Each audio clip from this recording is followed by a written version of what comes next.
Se todo país do mundo está devendo dinheiro, incluindo o Brasil, que deve mais de 7 trilhões de reais, Estados Unidos, que deve mais de 30 trilhões de dólares, Japão, que deve mais de 10 trilhões de dólares, para quem exatamente eles devem e por que parece que existe uma conspiração global, onde todo mundo é devedor, mas ninguém sabe quem são os credores. Bem-vindo ao canal Financeirinho. E hoje eu vou revelar a verdade sobre esse mistério que deixa milhões de brasileiros confusos. Porque quando você entender como realmente funciona a dívida pública mundial, vai perceber que o sistema é muito mais complexo e interconectado do que qualquer teoria conspiratória. E a resposta vai te chocar porque provavelmente você mesmo é credor do governo brasileiro sem nem saber disso. A realidade é que não existe um chefão secreto sentado numa cadeira dourada cobrando dívidas de todos os países do mundo. Existe sim um sistema financeiro global onde governos, bancos, empresas, fundos de investimento e até cidadãos comuns como você e eu somos simultaneamente devedores e credores uns dos outros, criando uma teia financeira complexa que mantém a economia mundial funcionando. Durante os próximos minutos, eu vou desvendar cada peça desse quebra-cabeças econômico que afeta diretamente sua vida financeira, mesmo que você não perceba. Porque quando um país tem problemas com sua dívida, isso impacta a inflação, o câmbio, os juros, o emprego e, consequentemente, seu poder de compra e suas oportunidades de enriquecimento. A primeira coisa que você precisa entender é que dívida de país funciona de forma completamente diferente da sua dívida pessoal no cartão de crédito ou financiamento da casa. Porque quando um governo precisa de dinheiro, ele não vai no banco pedir empréstimo como você faria, ele emite títulos da dívida pública, que são basicamente promessas de pagamento com juros em uma data futura. Esses títulos são vendidos em leilões para quem quiser comprar, podem ser bancos nacionais e internacionais, fundos de investimento, companhias de seguro, fundos de pensão, outros governos e até mesmo cidadãos comuns através de programas como o Tesouro Direto aqui no Brasil. Quando você compra um título do Tesouro IPCA ou Tesouro Selic, você está literalmente emprestando dinheiro para o governo brasileiro, se tornando credor da União. E o governo se compromete a te devolver esse dinheiro acrescido de juros na data de vencimento acordada. Então, se você tem 10 mil reais investidos no Tesouro Direto, o governo brasileiro deve esses 10 mil reais mais juros para você. Multiplicando isso por milhões de investidores, você começa a entender de onde vem uma parte significativa da dívida pública brasileira. É como se cada título público fosse um contrato onde o governo diz: eu preciso de dinheiro agora para financiar gastos públicos, obras, programas sociais, pagamento de servidores, e em troca prometo devolver seu dinheiro com rendimento em determinada data no futuro. A segunda coisa fundamental é que a maior parte da dívida dos países é interna, ou seja, eles devem principalmente para instituições e pessoas do próprio país, não para credores estrangeiros como muita gente imagina. No caso do Brasil, cerca de 85% da dívida pública é interna, devida para bancos brasileiros, fundos de pensão de estatais como Petrobras e Banco do Brasil, seguradoras nacionais e milhões de brasileiros que investem em títulos públicos através do Tesouro Direto ou fundos DI que aplicam em títulos do governo. Isso significa que quando o governo brasileiro paga juros da dívida pública, na verdade está transferindo dinheiro de toda a população que paga impostos para uma parte da população que possui títulos públicos. É uma redistribuição interna de renda que não empobrece o país como um todo, apenas move dinheiro de um bolso para outro dentro da mesma economia. Quando você ouve que o governo pagou 200 bilhões de reais de juros da dívida pública no ano passado, não significa que esse dinheiro saiu do país e foi para o exterior. Significa que saiu dos cofres públicos financiados por impostos e foi para investidores brasileiros que compraram títulos do Tesouro, funcionando como uma gigantesca operação de intermediação financeira, onde o governo capta a poupança de quem tem dinheiro sobrando e usa para financiar gastos públicos que, teoricamente, beneficiam toda a sociedade. A terceira coisa que você precisa saber é sobre dívida externa, que é a parte que o país realmente deve para credores estrangeiros. E essa, sim, pode ser mais problemática porque envolve moeda estrangeira e dependência de outros países. A dívida externa brasileira hoje representa cerca de 15% da dívida total. São títulos emitidos em dólares ou euros e vendidos para investidores internacionais, empréstimos de organismos multilaterais como o Banco Mundial e Fundo Monetário Internacional, e financiamentos de outros governos para projetos específicos. Quando o Brasil pega dinheiro emprestado no exterior, precisa se comprometer a pagar de volta em moeda estrangeira, geralmente dólares, o que cria um risco cambial, porque se o real se desvalorizar muito em relação ao dólar, a dívida fica mais cara para pagar em moeda nacional. Por exemplo, se o Brasil deve 100 bilhões de dólares no exterior e o câmbio era R$ 3 por dólar quando contraiu a dívida, ela representava 300 bilhões de reais. Mas se o dólar subir para R$ 6, essa mesma dívida passa a representar 600 bilhões de reais, dobrando o peso sobre as contas públicas, sem que o governo tenha pegado um centavo adicional emprestado. É por isso que países em desenvolvimento como o Brasil tentam reduzir a dependência de dívida externa e financiar seus gastos principalmente através de dívida interna em moeda nacional. A quarta coisa importante é entender por que todos os países se endividam, mesmo aqueles que são ricos, e poderiam teoricamente viver apenas com o dinheiro que arrecadam em impostos. A razão é que governos precisam fazer investimentos gigantescos em infraestrutura, educação, saúde, defesa, que custam bilhões de reais e têm retorno apenas no longo prazo. Então faz sentido econômico pegar dinheiro emprestado hoje para fazer esses investimentos e ir pagando ao longo de décadas conforme eles geram benefícios para a sociedade. É como uma família que financia a casa própria em vez de esperar 30 anos juntando dinheiro para comprar à vista. O financiamento permite que eles morem na casa desde já e vão pagando com o dinheiro que economizam no aluguel. Quando o governo constrói uma rodovia, uma ponte, um aeroporto, uma universidade, um hospital, esses investimentos geram crescimento econômico, mais empregos, mais arrecadação de impostos e mais qualidade de vida para a população. Então faz sentido financiar esses projetos com dívida pública e ir pagando conforme eles geram retornos para a sociedade. O problema surge apenas quando o governo se endivida para financiar gastos correntes que não geram retorno, como folha de pagamento inchada, subsídios ineficientes ou programas assistenciais mal desenhados que criam dependência sem promover desenvolvimento. A quinta coisa que precisa ficar clara é que estar endividado não significa necessariamente que o país está quebrado. O que importa é a relação entre o tamanho da dívida e a capacidade de pagamento medida pelo Produto Interno Bruto, que representa toda a riqueza gerada anualmente pela economia. O Brasil hoje tem uma dívida pública equivalente a cerca de 80% do PIB, o que significa que se toda a riqueza produzida no país durante 8 meses fosse destinada a pagar dívidas, elas seriam quitadas completamente.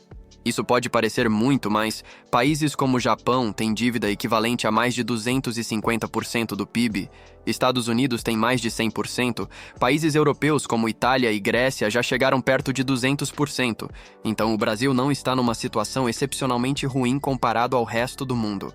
O que realmente importa é se o país consegue gerar crescimento econômico suficiente para que sua capacidade de pagamento cresça mais rápido que suas dívidas. Se isso acontecer, a dívida se torna sustentável no longo prazo, mesmo que seja alta em termos absolutos. É como uma pessoa que deve R$200 mil, mas ganha R$20 mil por mês. Sua dívida equivale a 10 meses de renda. Mas se ela conseguir aumentar sua renda para R$40 mil por mês, a mesma dívida passa a equivaler a apenas 5 meses de renda, melhorando significativamente sua capacidade de pagamento. A sexta coisa crucial é entender quem são os verdadeiros credores dos países e por que eles aceitam emprestar dinheiro para governos, sabendo que sempre existe risco de calote. Os maiores credores dos governos são instituições que precisam aplicar grandes volumes de dinheiro em investimentos seguros e de longo prazo, como fundos de pensão que recebem contribuições de milhões de trabalhadores e precisam garantir aposentadorias futuras, companhias de seguros que arrecadam prêmios e precisam ter reservas para pagar sinistros, bancos que captam depósitos de correntistas e precisam aplicar esse dinheiro de forma rentável e segura. Para essas instituições, títulos públicos de países estáveis são investimentos ideais porque combinam segurança, rentabilidade previsível e liquidez, já que podem ser vendidos a qualquer momento no mercado secundário. Quando um fundo de pensão compra títulos do Tesouro Brasileiro, está fazendo um investimento conservador para proteger as aposentadorias de seus beneficiários. Quando um banco aplica parte de seus recursos em títulos públicos, está cumprindo exigências regulatórias de ter uma reserva segura para proteger os depósitos de seus clientes. Então, os credores dos governos não são vilões tentando escravizar países, são instituições tentando investir de forma responsável o dinheiro que outras pessoas confiaram a elas. A sétima coisa que você precisa saber é como funciona o mercado secundário de títulos públicos, que é onde esses papéis são negociados entre investidores após serem emitidos pelo governo, criando um sistema complexo onde o mesmo título pode passar por várias mãos antes de chegar ao vencimento. Quando o governo brasileiro emite um título do Tesouro IPCA, com vencimento em 2035, esse título pode ser comprado inicialmente por um banco, que depois pode vendê-lo para um fundo de investimento, que posteriormente pode vendê-lo para um investidor pessoa física através do Tesouro Direto e assim por diante. Cada transação é feita pelo preço de mercado no momento, que varia conforme as expectativas sobre inflação, juros, política econômica e situação fiscal do país. Então, o valor dos títulos públicos oscila constantemente como qualquer ativo financeiro. Esse mercado secundário é fundamental porque dá liquidez aos títulos públicos, permitindo que investidores comprem e vendam conforme suas necessidades, e também funciona como termômetro da confiança do mercado no governo. Quando há muita demanda pelos títulos, os preços sobem e os juros caem. Quando há pouca demanda, os preços caem e os juros sobem, forçando o governo a oferecer rendimentos maiores para atrair investidores. A oitava coisa importante é compreender como a dívida pública impacta diretamente sua vida financeira através dos juros básicos da economia. Porque quando o governo precisa pagar juros altos para atrair investidores para seus títulos, isso eleva toda a estrutura de juros do país, afetando financiamentos, cartões de crédito e investimentos. Se o mercado está desconfiado da capacidade do governo honrar suas dívidas, vai exigir juros mais altos para comprar títulos públicos. E o Banco Central geralmente precisa elevar a taxa Selic para tornar os títulos mais atrativos e evitar uma crise de financiamento do governo. Quando a Selic sobe, todos os demais juros da economia sobem junto, desde a taxa do seu cartão de crédito até a rentabilidade da poupança e CDBs. Então, a situação fiscal do governo afeta diretamente quanto você paga de juros nos seus financiamentos e quanto recebe nos seus investimentos. É por isso que investidores acompanham de perto indicadores como déficit primário, relação dívida-PIB e sustentabilidade fiscal, porque sabem que problemas fiscais do governo podem resultar em juros mais altos, inflação maior e instabilidade econômica que prejudica todos os setores da economia. A nona coisa que precisa ficar clara é que existe uma diferença fundamental entre países que emitem dívida em sua própria moeda, como o Brasil, Estados Unidos e Japão, versus países que precisam se endividar em moeda estrangeira por falta de credibilidade de sua moeda nacional. Países que conseguem emitir dívida em moeda própria têm uma vantagem enorme porque, teoricamente, podem sempre imprimir mais dinheiro para pagar suas dívidas, embora isso possa gerar inflação, enquanto países que se endividam em moeda estrangeira ficam dependentes de conseguir dólares ou euros para honrar seus compromissos. O Brasil hoje tem a sorte de conseguir emitir a maior parte de sua dívida em reais, mas isso é um privilégio conquistado ao longo de décadas de estabilização monetária e credibilidade fiscal. Durante os anos 80 e 90, o país precisava se endividar principalmente em dólares porque ninguém confiava na moeda nacional devido à hiperinflação. Estados Unidos tem a vantagem suprema de emitirem dívida na moeda de reserva mundial, o que significa que podem se endividar quase sem limite porque o mundo todo precisa de dólares para fazer comércio internacional. É como se eles tivessem uma impressora de dinheiro que o resto do mundo aceita como pagamento. Privilégio que apenas algumas poucas moedas como euro, iene e libra compartilham em menor escala. A 10ª e última coisa que você precisa entender é como tudo isso se relaciona numa rede global complexa, onde praticamente todos os países, bancos, empresas e pessoas são simultaneamente credores e devedores uns dos outros, criando interdependências que tornam impossível uma crise isolada. Um banco brasileiro pode estar emprestando dinheiro para o governo brasileiro comprando títulos do Tesouro. Ao mesmo tempo em que está devendo dinheiro para depositantes brasileiros que mantêm conta corrente e poupança, e também pode estar emprestando para empresas brasileiras através de financiamentos e ainda pode ter aplicações em títulos do governo americano como forma de diversificar seus investimentos. Uma pessoa física pode estar devendo dinheiro no cartão de crédito para esse mesmo banco, ao mesmo tempo em que tem dinheiro aplicado em tesouro direto e emprestando para o governo, e ainda pode ter ações de empresas que, por sua vez, devem dinheiro para bancos e têm aplicações financeiras em títulos públicos. Essa teia de relacionamentos financeiros cria estabilidade porque todos têm interesse que o sistema continue funcionando, mas também cria riscos sistêmicos, porque problemas numa ponta podem se espalhar rapidamente para outras partes da rede, como vimos durante a crise de 2008, quando problemas no mercado imobiliário americano se transformaram numa crise financeira global. Para você entender como isso afeta sua vida prática, vou dar alguns exemplos concretos de como as dívidas públicas impactam suas decisões financeiras diárias. Quando você investe em tesouro direto, está se tornando credor do governo brasileiro e assumindo o risco de que ele possa dar calote, embora esse risco seja considerado muito baixo. Em troca, você recebe uma rentabilidade que é considerada livre de risco e serve como parâmetro para todos os outros investimentos do país. Quando você pega um financiamento imobiliário, a taxa de juros que o banco cobra é baseada na taxa básica da economia, que por sua vez é influenciada pelos juros que o governo paga em seus títulos.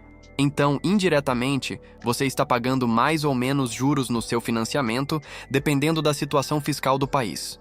Quando você compra dólares para viajar ou proteger seu patrimônio da inflação, está reagindo às mesmas preocupações que investidores estrangeiros têm sobre a sustentabilidade das contas públicas brasileiras. Se eles acham que o país pode ter problemas fiscais, vendem reais e compram dólares, encarecendo a moeda americana para todo mundo.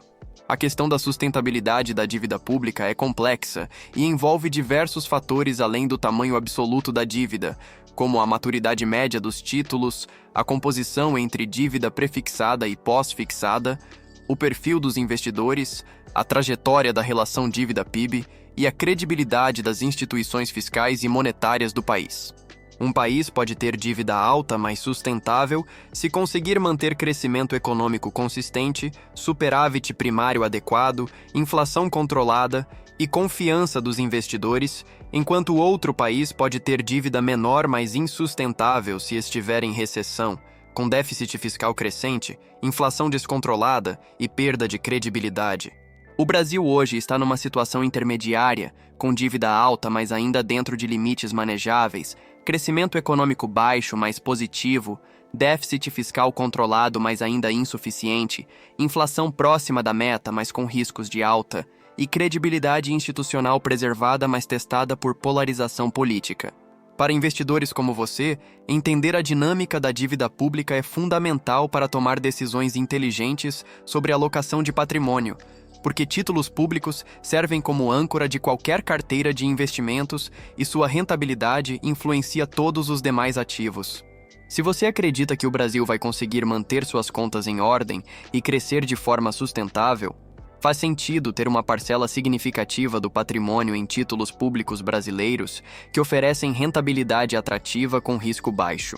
Se você tem dúvidas sobre a sustentabilidade fiscal do país, ou acha que pode haver turbulências políticas que afetem a economia, pode ser prudente diversificar com ativos internacionais, ações de empresas sólidas ou investimentos em outros países com situação fiscal mais confortável. O importante é entender que não existe investimento totalmente livre de risco. Mesmo títulos públicos de países ricos podem dar problemas, como aconteceu com a Grécia em 2010, então diversificação e acompanhamento constante da situação fiscal são essenciais para preservar e fazer crescer seu patrimônio. Para finalizar, quero que você entenda que a dívida pública mundial não é um esquema conspiratório onde países são escravizados por credores misteriosos. É um sistema complexo, mas lógico, onde governos, empresas, bancos e cidadãos participam de um mercado global de crédito que permite financiar investimentos produtivos, suavizar choques econômicos e otimizar o uso do capital disponível na economia. Todos os países se endividam porque faz sentido econômico usar o crédito para acelerar investimentos e crescimento. desde que isso seja feito de forma responsável e sustentável, e todos conseguem encontrar credores porque existem instituições com excesso de liquidez procurando investimentos seguros e rentáveis. O problema surge apenas quando países abusam do endividamento para financiar gastos improdutivos, perdem controle das contas públicas e entram em espiral de insustentabilidade fiscal que pode levar ao calote e à crise econômica. Se você chegou até aqui, comente Dívida Mundial aqui embaixo para eu saber que você entendeu como funciona o sistema de dívidas públicas globais e por que todos os países estão endividados uns com os outros. E se ainda não é inscrito no canal, se inscreve aí e ativa o sininho para não perder nenhum conteúdo que pode te ajudar a entender melhor como funciona a economia global e como isso impacta seus investimentos e decisões financeiras. Muito obrigado por assistir. E nos vemos no próximo vídeo com mais conhecimento que pode te proteger das armadilhas econômicas e te ajudar a construir riqueza de forma inteligente e sustentável.